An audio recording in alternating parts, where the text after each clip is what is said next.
By James Braxton Peterson. He's Director of Africana Studies at Lehigh University, and he also blogs for the Huffington Post. Thank you very much for being with us, Mr. Peterson. Good so evening. What is the significance of the New Hampshire primary for minorities? I mean, does it have any relevance, would you say, for African Americans, for example? Well, I think it's relevant in the sense that black folk pay attention to presidential politics in general.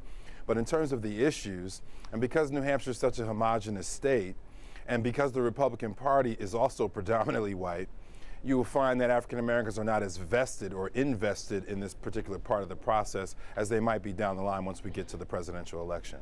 Nevertheless, the issue of race has popped up both in Iowa and in New Hampshire. Are you surprised at the reactionary, perhaps reactive way in which race is being debated in the caucuses and also during the primary?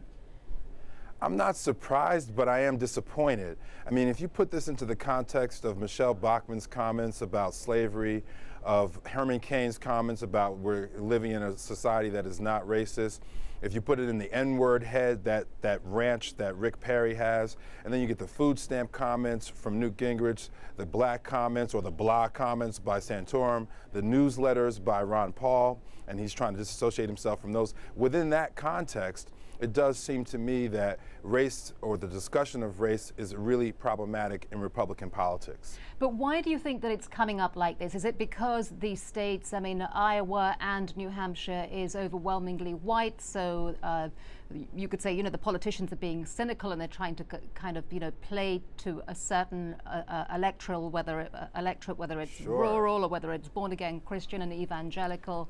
I mean, presumably Sure. they might find this insulting as well if they're being talked to that way, wouldn't they? I'm sure there are many white folk in this country that find the kind of discourses around race in the Republican Party to be disappointing and offensive to them as well. But we have to be honest with ourselves and say, to the extent that there is still racism in America, a lot of those folk do identify with the Republican Party, and the Republican Party itself is somewhat homogenous. And so, yes, the candidates are playing to a base that thinks about race in ways that are very, very different from many of us who think about race in a very comprehensive way, in a sensible way in the 21st century. Well, what about other minorities, Asians and Hispanics? How might they view the New Hampshire primary? Minority voters are like other voters. They vote based upon their interests and the extent to which their issues are in the public discourse.